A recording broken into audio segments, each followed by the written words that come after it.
When the Six Shop officially went full-time, one of the first big projects we had was a set of music videos with an artist out of Washington, D.C., Chris Allen.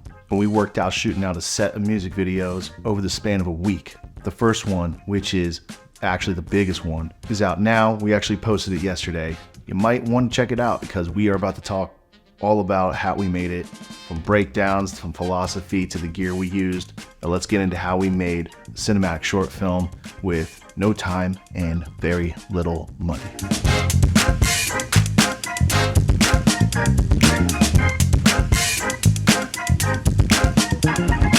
Let's knock out the gear real quick. Everything was my stuff, with the exception of 2 lenses. Walk in particular was shot on my Ursa Mini Pro. We had the 6K Pro for some other shots. We had my 2 Pavo tubes, my 300X, spotlight modifier, soft dome, and a Godox Scram and Flag kit, which probably really more built for photography, but it does work for solo filmmaking. I have my Sigmas, I have my Soviet lenses, but we rented 2 anamorphic lenses for this in particular. We didn't get some crazy anamorphics, but we did get some anamorphics with some real funky character. And that's the old BlackMagic anamorphots. They're not the most pristine anamorphics in the world, but they provided a barrel distortion and a heavy flaring and a really funky look that we really wanted to implement in this video because Chris wanted something with some character, and I thought, let's bake as much character as we can into these shots. Let's talk about the first outing into DC.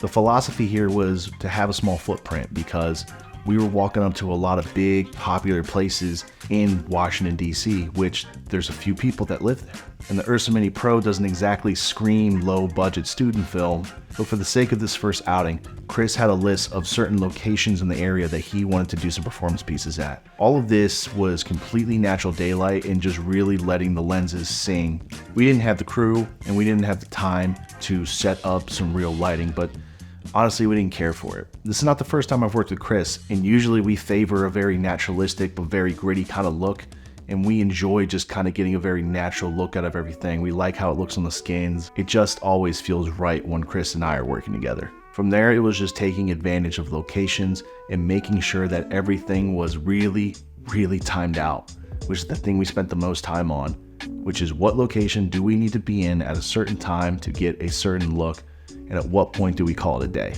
Once we got that, we moved into the second DC outing, and this is where that scheduling really came into play. There were no performances this day, but we had to get all of our walking shots, our narrative beats, and pretty much everything that wasn't a performance to really fill out this edit. Because overall, this music video was a performance piece, but with the inclusion of the dollar and with wanting DC to be a very prevalent, almost character in the music video and the whole project, we knew we had to hit these marks.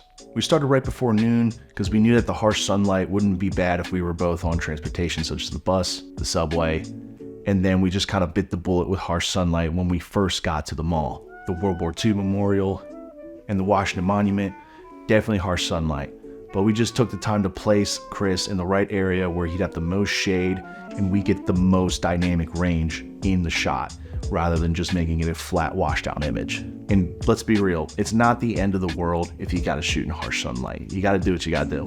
But more importantly, we timed it out perfectly when we arrived at the Lincoln Memorial, where we wanted to do another dollar bit and we wanted a really just pristine shot of that monument. And again, there's really nothing else to talk about here besides basic use of composition, basic use of camera placement to take advantage of natural light, and the timing in which we arrive on location. There is no G&E to speak about in these shots whatsoever. And then the rest was going to the Market District, getting a couple more performance shots just to make sure we had it, and to take advantage of that low sun and getting a little bit of blue hour into our footage, as you can see here. Like I said, it's just letting these lenses sing and then just kind of like using your cinematic eye to just say what looks like good composition, what looks like good movement, and what looks like we can build a narrative.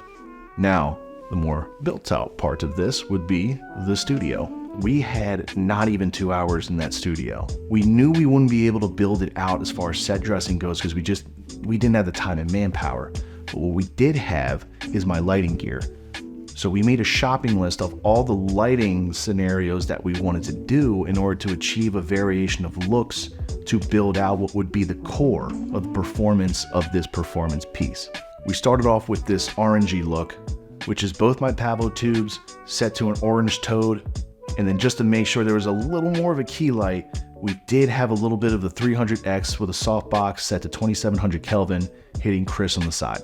I wish we had some haze. I wish we had more time to build out the set, but I'm happy with what we were able to turn around with, quite frankly, just us being there.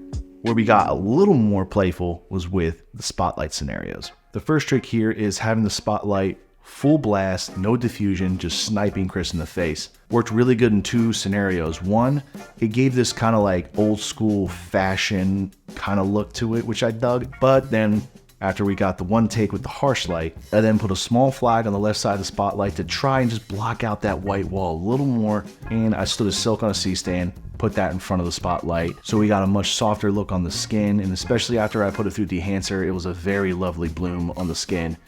And then we had these Chronicles of Riddick looking glasses hanging around, so we put those on Chris, and I think it's a vibe. Then we went to the most music video looking part of the whole thing, which was me taking my Pavo tubes against this can light wall, setting them to the police effect, which was my first time using the effects on these lights, which was pretty fun. Shimmying them into the can light so that I didn't have to worry about my C-stands and that we would get a little bit of reflection off of the middle can lighting. And then of course I had my 300X with the Light Dome Mini in front of it, and that was our key light just to make sure that we could actually see our talent. And then from there, I just told Chris, this is your playground, go buck wild. And we got a lot of different looks and takes out of this. Is it chaotic? Yes, but that's the point. One thing that did suck is that in this process, my tripod broke. So I had no way of putting the Ursa on a tripod because everything, I mean, honestly, everything in the orange look, the spotlight look, I meant to do all that with a tripod, but all I had was handheld. Life is going to screw you all the time. The filmmaking is great at it, but all you can do is, soldier on, be resilient, and get the job done. Is it exactly the way I wanted it? God, no. Am I happy with it? Am I proud of it? Sure am. And we had literally like 15 minutes left in this location.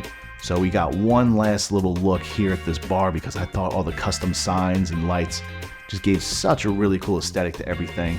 And then I just snuck a Pavo tube over, kept it at, pretty warm temperature, and we used that just to fill in Chris's face.